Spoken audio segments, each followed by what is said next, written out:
All right, now that Mary Ann has joined us, it's 1:03 p.m., Steve, and we've got 23 folks online. I'll give the usual reminder that we are recording, and I will erase personal health information, and I'm going to mute all and turn it over to you, Steve.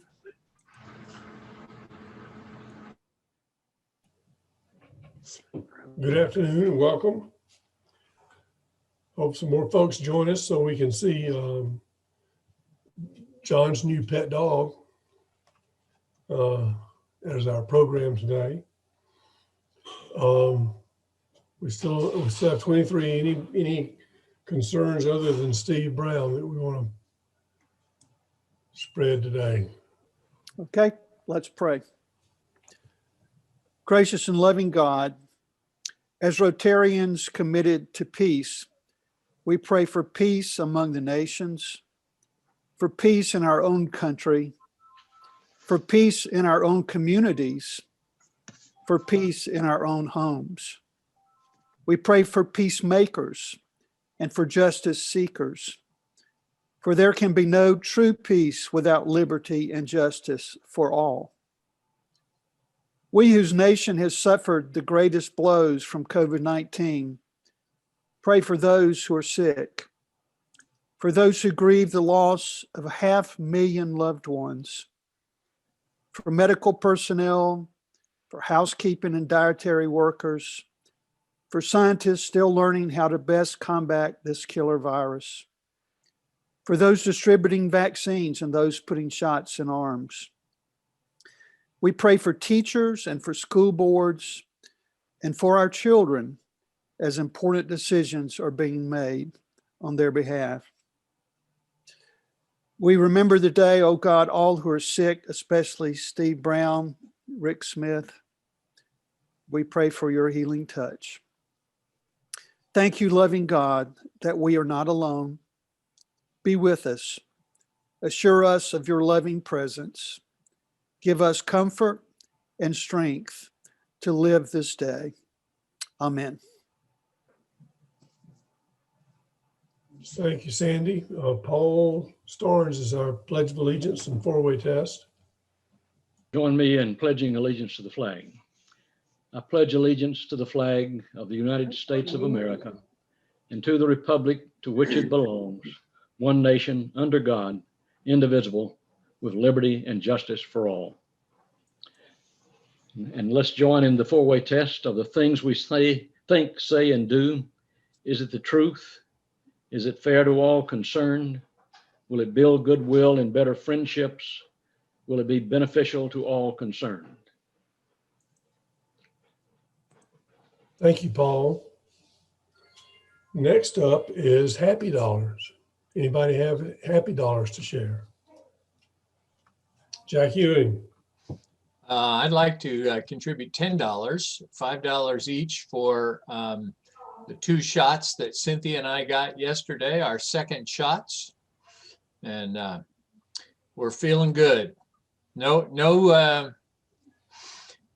fever, little sore arm, but everything's good. So, Which vaccine were you getting? Moderna. Okay. That won't help me. I'm getting Pfizer. Anybody else? Don Keith. Steve, it's not every day you get to pet or be with a timber wolf, and I'd be remiss in not saying it's darn sure worth $5, and I'll give another 5 for the half of the vaccine shots that I've had. So I'll be glad to give the other 5 when it comes. I've had Moderna and just a little soreness, but nothing, everything's fine. But mainly, Waya here is incredible, and I can't wait to show her off to you. Very good. Anyone else? Steve, with Jack's second shot, that brings us to 21 reported double shotters in the club. Ed LaFontaine, unmute yourself. Unmute yourself, Ed. Thank you. Make that 22. You can make it 23. I've had both of mine. Who was that? That was Jay Henson. Already had Jay. I'm sorry, Cecil. Jay had already reported. Oh, So unless you've gotten 4 shots, Jay, you're counting. that's great. Soon we'll have everybody vaccinated, except for maybe some of the young folks like Ken Howell and Jeff and those kind of youngsters. Anything else for Happy Dollars? Very good. Announcements. We will not have a meeting on Good Friday. John Keith had asked that question. I double checked it with Cecil. It's our tradition to forego a meeting on Good Friday. And also it's time for our board elections. So this afternoon, Cecil will be sending out ballots for everybody with people who are eligible to be nominated for the board. This is the nomination process. So if you will pick 3 people and get that back to Cecil, then we will have a slate that we can go from there to actually have the election. Cecil, do you have a deadline on your announcement for returns? You know, I didn't, but we probably should. So let's make the deadline next Thursday evening at 5 p.m. Sounds good to me. March the 4th at 5 p.m. Steve, I'm not sure the Postal Service can deliver those ballots within that time. There is a significant delay, and we don't want any ballots not to be appropriately credited. Well, some people want the ballots to never get there. These are email ballots, so you can. Yeah, that will not be an issue. These are email ballots, so you can return them by email. And just not by Twitter. Also, just to let you know that Jack and Jeff and Cecil and I met with Mark yesterday to talk about all the work that Cecil has been putting into using our Rotary financial package. And we're moving along, and we will, he's already loaded in the data for the first 9 weeks of the year for this year. So you can, Cecil, you want to give a correct update so I don't misrepresent anything? No, that was accurate. I had previously sent everyone notice that if you wanted your historical data going from July 1st through December 31st, you needed to print it out and keep it or save it digitally. That old data will go away very shortly. You should already have it if you've saved your statements. That's all it is. But if you wanted to back up, it is there and it will be going away. But effective with January the 1st, we are up to date on payments received through last Tuesday. There are still a few people who have not yet paid their quarterly dues. So let me take this opportunity to encourage you before I start using names publicly. I won't really do that. But you might start getting a little harsher emails from me if you don't get those taken care of pretty soon. We need to keep our cash flow going. You can see accurate reflections of your payments in your account online through DACDB. I will again reiterate, I'm very happy to provide one-on-one training on how to access your account and see that information. Thank you, Steve. Thank you, Cecil. And again, as tight as our budget, our income and expenses are this year, please get those love notes paid off. Any other announcements from anyone? I think Mark had a good turnout yesterday for the open door. Anybody want to make a report on that? Did anybody show up? Is Bill Owen with us today? We had five with us: Bill Owen and Susan Sorrells and Larry Leatherwood, myself, and Wells Greeley. Okay. I'm trying to remember, maybe just 4. Was Rick Croskery there? No. No. Okay. Well, thank you, fellas, for handling that. I wasn't able to get down and check on you. Sounds like you did okay, though. Yeah, we did pork chops. That's an interesting gathering. I got to say that. Okay, you're getting real experience. Yeah, last time I helped, we did pork chops, didn't we, Larry?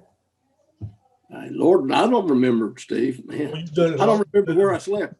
You've done a lot more time since then than I have. Okay, if no more announcements, I guess we can turn it over to John Keith and see what kind of a puppy he has there with him. Thank you, President Steve. I am really excited today, more than usual, and I usually very much enjoy all the speakers, but we have a wonderful prop with us today, and Waya, which is a timber wolf, and we'll let Wildlife Biologist Rob Gudger explain how he got tied up in this business, but he has spent the last 35 years of his life living among wolves and educating the public about the misunderstood animal. He does a program called Wolf Tales, which is a hands-on interactive wolf conservation educational program to inspire, inform, and engage folks about these beautiful animals.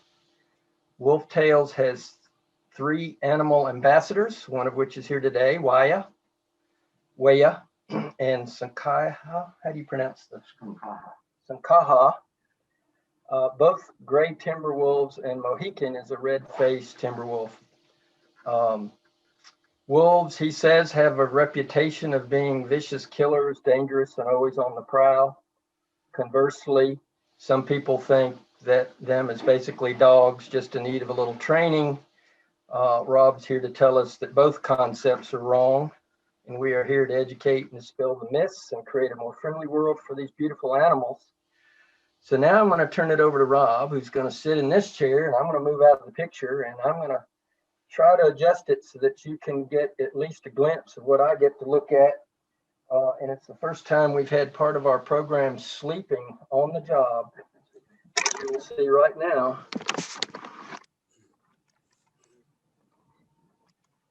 Maybe. So they say to let a sleeping dog play, but we'll see what happens here. So I give you our speaker today, Rob Gudger.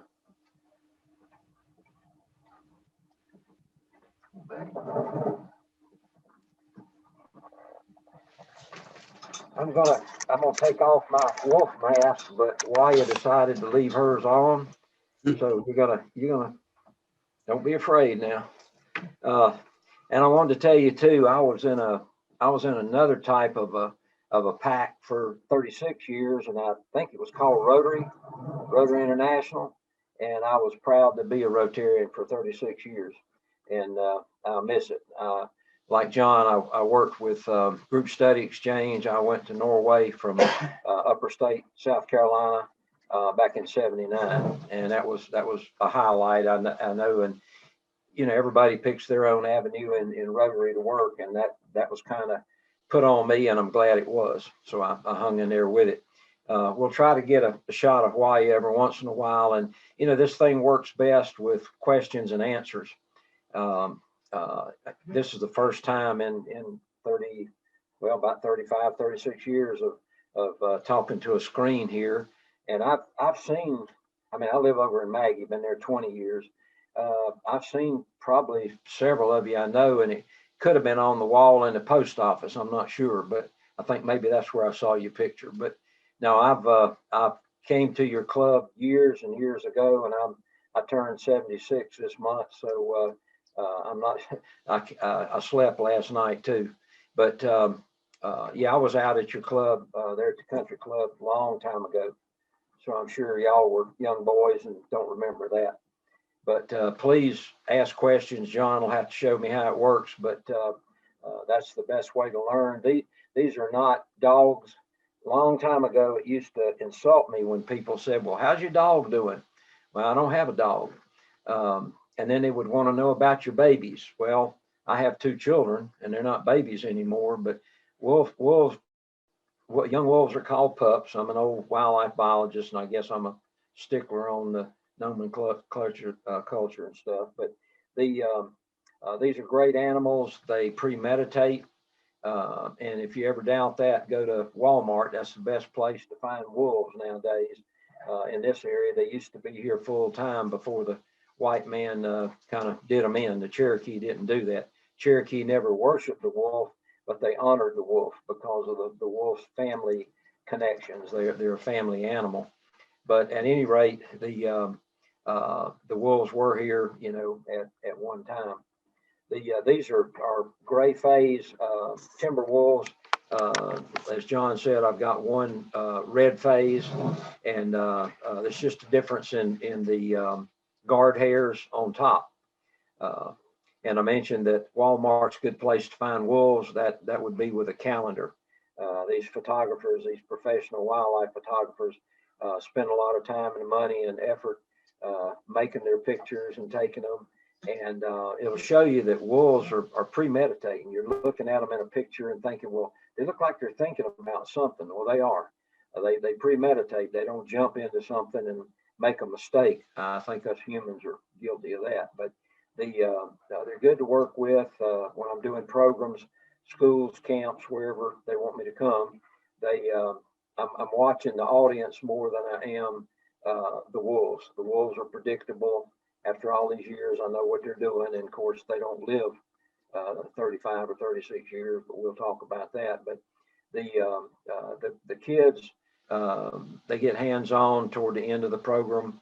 Everything's supervised, never had a snap, snarl, bite, cross-eyed look or whatever in all these years. So it's a good, safe thing to do. I want everybody to know that. Now, it's true that she hasn't eaten since Sunday. She eats once a week. Eats 10 pounds of chicken leg quarters, each one of them do, and I've got 3. But they eat that on Sundays. They gorge just like they would in the wild, and they fill up, and then they'll lay up like a cat. They're more feline than they are canine. They act more like a cat. So, if this is John's last production here, and he's a producer, you'll understand. She's probably hungry by now. Anybody, can you think of a question yet, or I'll keep rambling? The wolves also do not have toenails. They have claws, so you don't have the upkeep or some of the vet care or kennel care that you would normally with a dog. They really don't have to be trimmed. The wolf pretty much watches its own weight. I guess I could super or overfeed them, and you'd wind up with a heavy wolf. And in the wild, wolves, the females top out at about 100 pounds. The males more like 150, maybe up in Alaska, you may have a 175-pound male timber wolf. They kind of depends on their prey, what they're going to have to do to take down an animal and get their food. But they're good, dependable animals. Yes, sir. Yes, sir. Yes, sorry, I'd lost my mute button for a second. You said they ate 10 pounds of chicken quarters, bones and all, of course. Yeah, these are the ones that you would really rather put on your grill at home and put some barbecue sauce on them. They're Tyson chicken leg quarters, come from Ingalls. I've been getting them there the 20 years I've been up here, and then other places before. But yeah, they're big, plump, juicy things, and something you'd be proud to serve to your guest. But that's all they eat. They have a heck of a digestive system. It takes them about 3 days to completely digest a meal.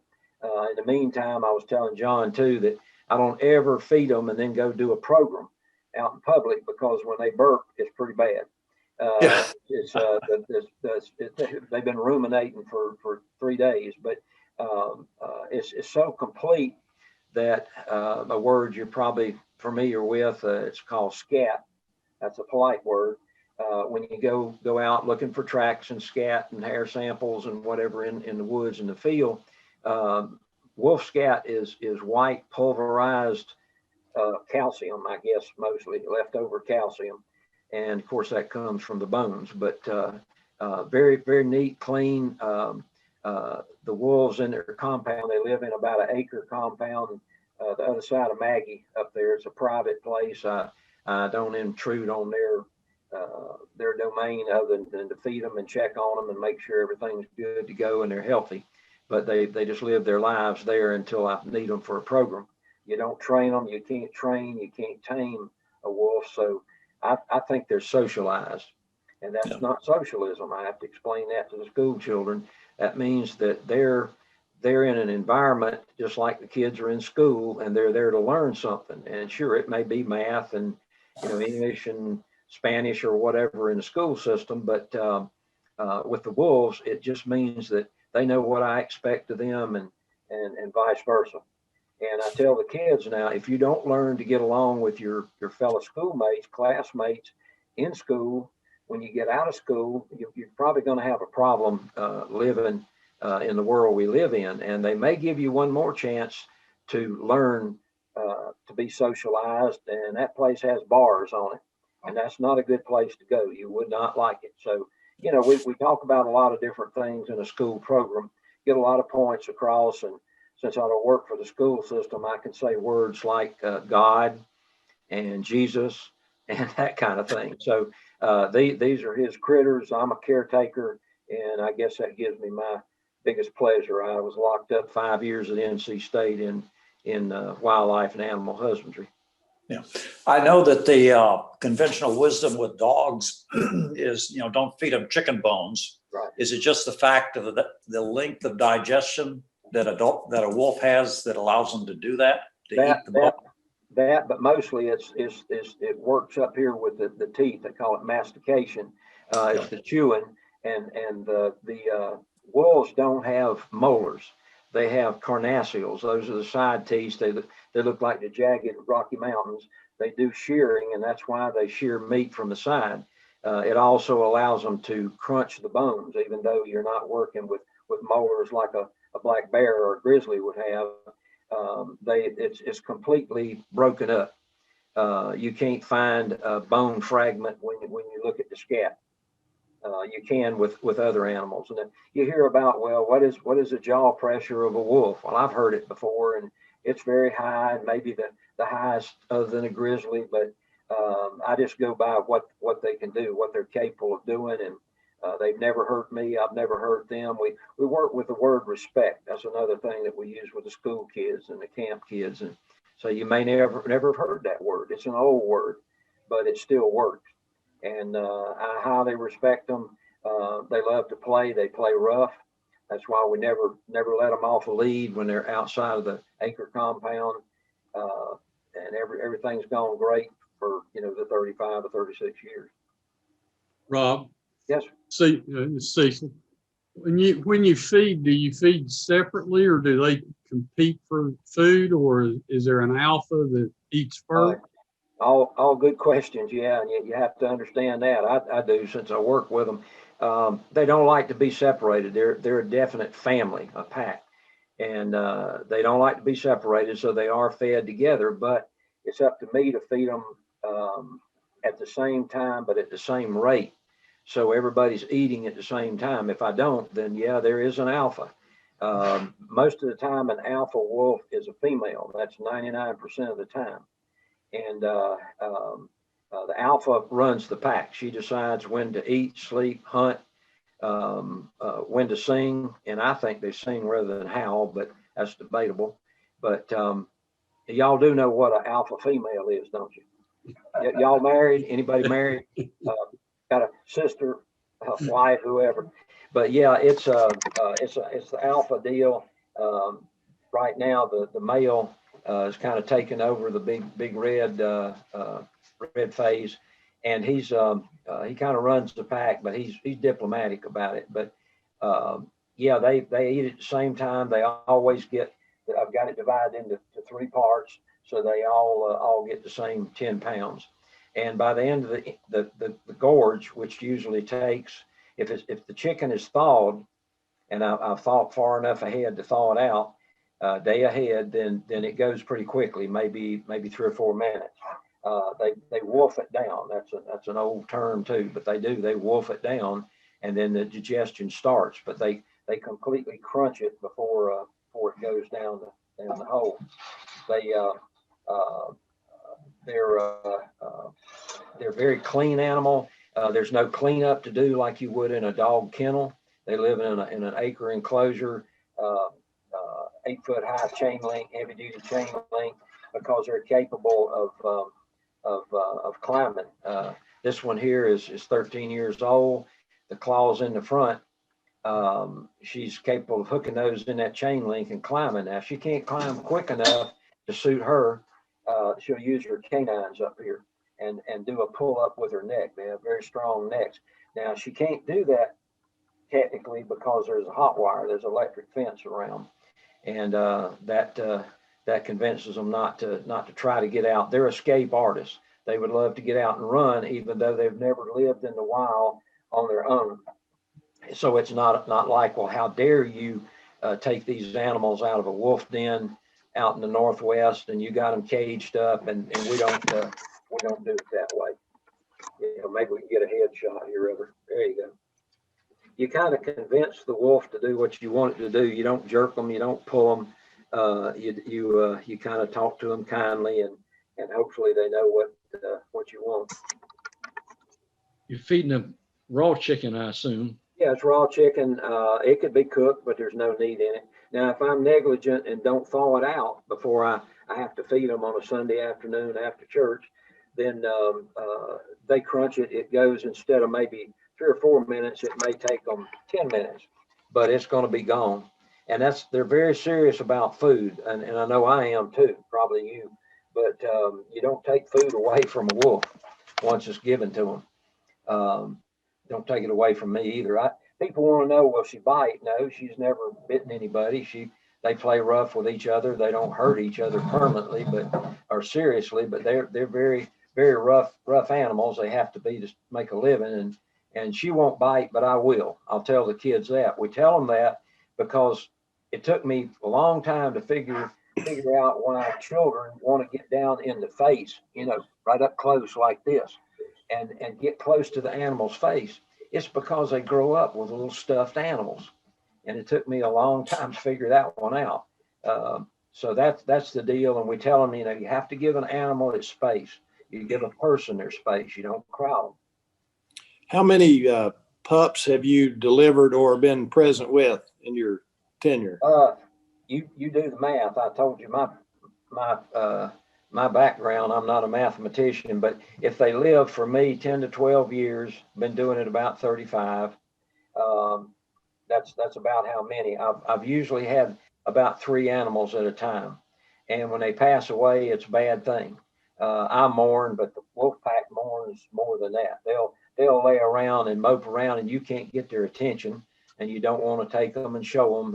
They just mope around for half a week sometimes, and then they get over it. These animals, and I was talking with John earlier, they don't look. Now she's 13. She maybe shouldn't even be here today, but she's very healthy. I may get up in the morning and she's laying up there in the compound, dead. I hope not, but that may be the problem. They don't get sick. Mine are not exposed to things that they're not exposed to other canines, even though they go to the vet clinic maybe 3 or 4 times a year.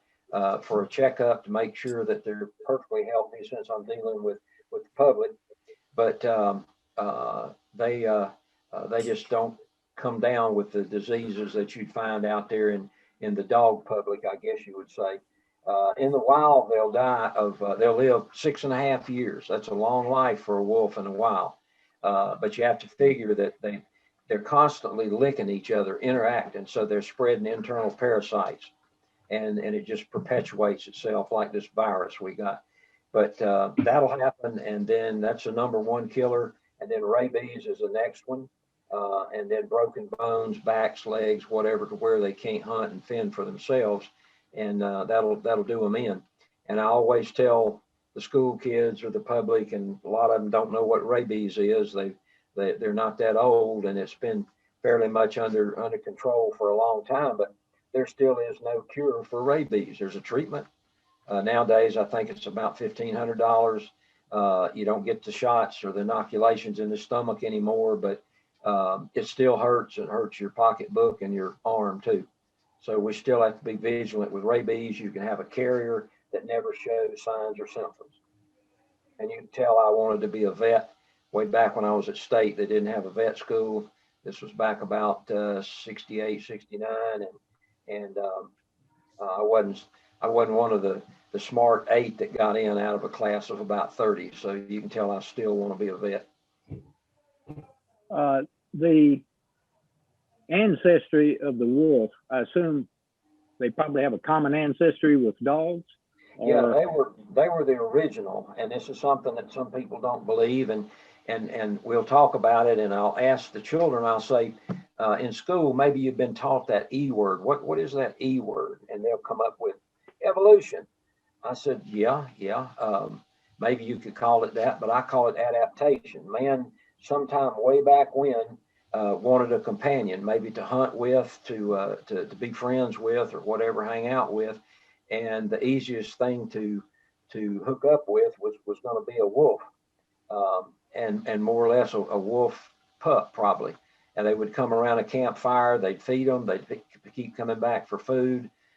Even way back then, they couldn't tame them or train them. I can't do it today, and don't even try. But they developed this relationship. So the dogs did come from that. Now you can say, well, what's the DNA? Can you run a DNA and prove this is a wolf? You can prove it's a canine, and that's what you're going to get from another breed of dog if you have your dog's DNA run. Nowadays, they may have come up with a few extra little checkpoints on the scale, and you may be able to find out more. It's kind of like our ancestry. My people were McGregor's out of Scotland, and I'm sure that if a dog could talk, he'd probably be proud to be from a wolf. But that's basically what it is. It's hard to believe that, and when you go through comparative anatomy and all that stuff and genetic courses, that little Chihuahua came from a wolf.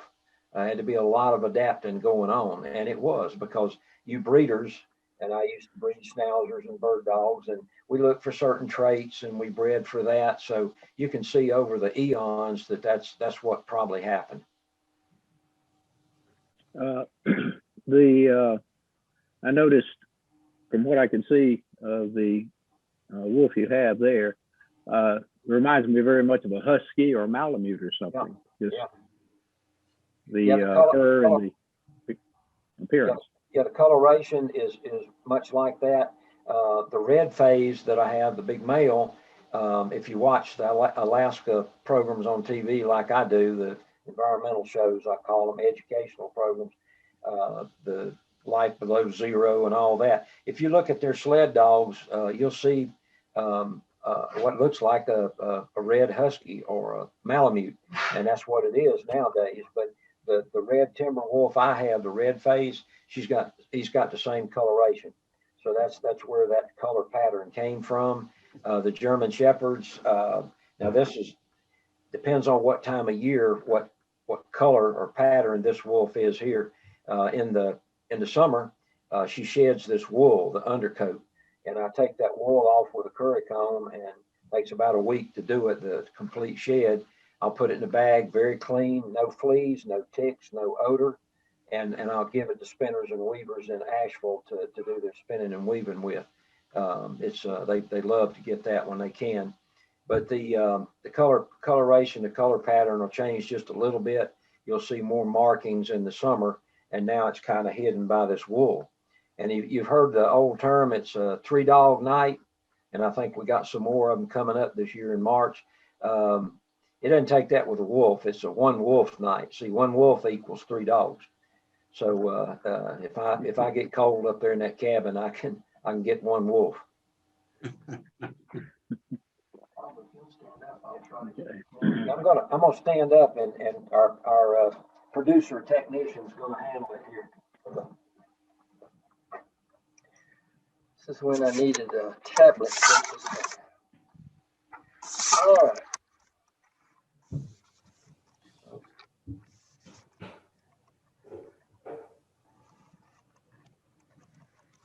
But the gray wolf, she's more of a licker than any of them, and inquisitive. But she's got some use to John's office here that she just comes right in the sleep.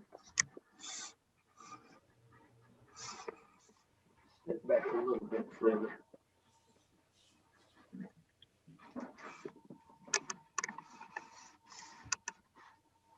There we go.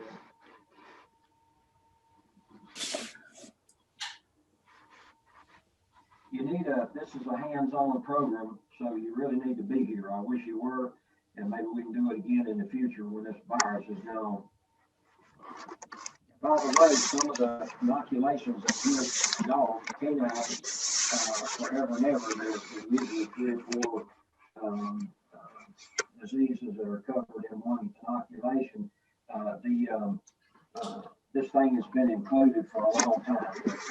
The type of virus. This is a little specialized, but they've been getting vaccines for a long time. COVID vaccine. Could I ask you one more question? You said that they were in a compound with 8-foot chain link fence, and I know that as much as we are careful with our animals, sometimes they do get loose. Have you ever had one get loose and have to chase them down? Or? Never had one get loose, I guess you'd say. We got such a tight bond that one time the power went off, and I'm not solar, so the animal, in fact, this one got over the top of that 8-foot fence, and I looked up from my kitchen. My kitchen is ground level, subgrade. The windows are ground level, and I looked up, and there she was looking in the window at me, and I thought, oh no! And I keep this lead that I have her on now. I keep it right beside the back door for just such an event that, and that's a very, very rare event. But yeah, she was so curious, and she wanted to play. She was looking for me, and then I always keep a piece of meat around somewhere. I'll even sacrifice a steak. I don't know when's the last time I've seen a steak. I eat venison all the time, but I would gladly sacrifice that to catch her. But they're so curious and want to play and interact with you that that she was pretty easy to catch. Other than that, they're runners. They love to explore, and she would be gone. And people say, well, do you have a chip in her? No, I don't. My animals are not chipped. It would probably be a good idea to do that, but no, they're not chipped, and I don't think she'd last that long. She could survive on a daily diet, and a daily diet would be mice, voles, shrews, rabbits, squirrels, that kind of thing, and that's what they do in the wild. A big meal, a family or a pack meal would be more like a deer, big animal like that. But she could survive, except for the fact that somebody's going to think she's a coyote, and if he's a hunter or a farmer, they'd put her down pretty quickly. But thank goodness they don't get out. How old are your other 2 wolves? I've got some pictures if you can see them. I've got a good friend down in Georgia who's a very good photographer, and he's taken some pictures in the past. And this one is not a pup anymore. This is the one that's Skunkaha. She's a great phase timber wolf. Now, these names sound kind of strange because we named them for Native American words for wolf. Waya is Cherokee for wolf. Skunkaha here is Lakota Sioux. If you watch Dances with Wolves, they'll mention that name in there one time. And then the big red is Mohegan. This is the big red one, and Mohegan is Delaware for wolf. So if you saw Last of the Mohegans, that's where that came from. They don't know their names. Well, I'll take it back. I think they do know their names, but again, they're like a cat. They're so independent, they don't care. Now, this picture won a national award for a guy named Graylin Sanders down there in Georgia, around Gainesville. But he does terrific work. He does it as a hobby. I don't think he's ever sold a picture, but he's good at what he does. How old are the other 2? Oh, the other 2, excuse me. Yeah, I used to get them every 2 years. So if this one's 13, Then the younger one below that would be 11, and then older than that would be 15. Okay. And I don't. The reason I got them every 2 years when I first started a long time ago, I wasn't sure that how long they were going to live, and I didn't want to ever be without one. So that's kind of what I did. Now, if I continue on at 67, I'll 67. Yeah, I'm dyslexic too. 76. There we go. I thought I was younger. I need to get some more pups. They're hard to find. I don't want a wolf hybrid. The dog part of a wolf hybrid, not always, but the dog part's the one that's going to bite you or bite somebody because they're protective and a little bit aggressive. And this thing is not protective. I've never been pushed into a bad situation, but I've always wished that these animals would protect me, and I'm pretty sure they would not. I think they protect the child. If I'm doing a program and there's a handicapped child there, disabled child, then they'll go to the feet of that child where they're sitting, and they'll lay down, and you can't move them. They're very, very protective of a person like that. They also know bad people. By bad people, I mean, I guess they've got a bad disposition, or they're just mean. They're human. But I was doing a program up at Cataloochee Ranch. I was up there with them I have been for the last 18 or 20 years, and now they're no more. But there was a gentleman that came, an older man. They usually hook up with an older person quicker than they will a younger person. They love women and children more than men. But this animal wouldn't go around that older man. He was probably about 80. And I didn't push it. And I was moving through the crowd, and they were petting it. I put the animal back in the hauling cage on the back of the truck, and this lady followed me out to the truck, and she said, that was my husband that your wolf wouldn't come near. And I said, well, I'm sorry, but it's okay. Don't worry. No problem. No problem. And there was no aggression or anything. And she said, well, actually, there is a problem. I have to live with him. And said he doesn't like neighbors, so-called friends, pets, children. He doesn't like anybody. And I said, well, I'm sorry, ma'am. And I left it at that. But you can't fool the wolf. We'll go into places to do a program, and the wolves are very inquisitive, so they'll be sniffing everywhere. And they already checked out John's establishment here. He has no drugs, but they'll be sniffing around, and they'll say, well, what is it doing? I said, well, it's looking for drugs. I said, we do that on the side, and we haven't found any so far.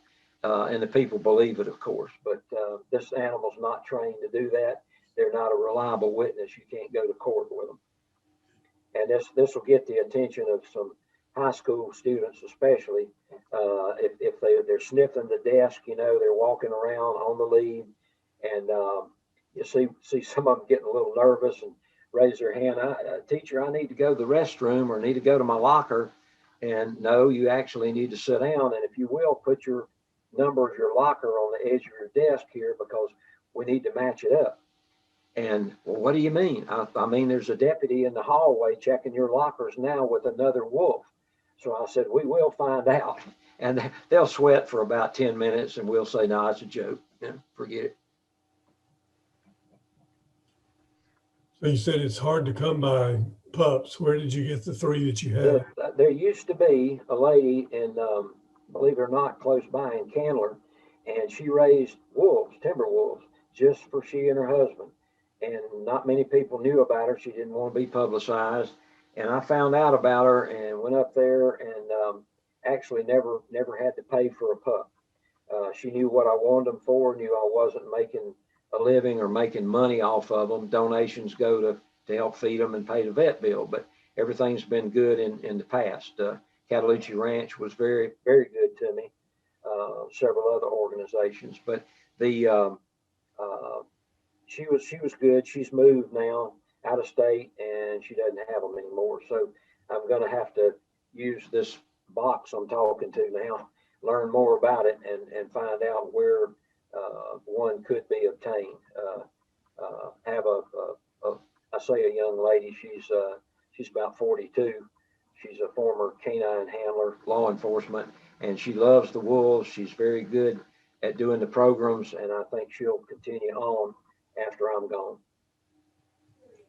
I may outlive this one, I may not, so don't know.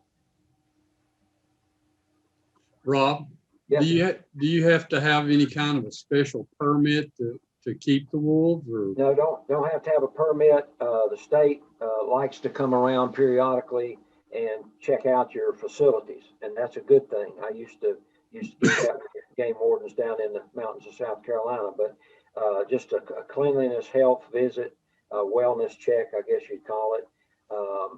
Never really had them come but one time to my place. I'd like for them to come once a year, but they say it's a waste of time. We keep a very clean, neat, healthy, safe place, and they don't bother to come see me. But no, you don't have to have a permit. You're not supposed to keep a full wolf in captivity as far as a money-making thing, a tourist deal, something like that.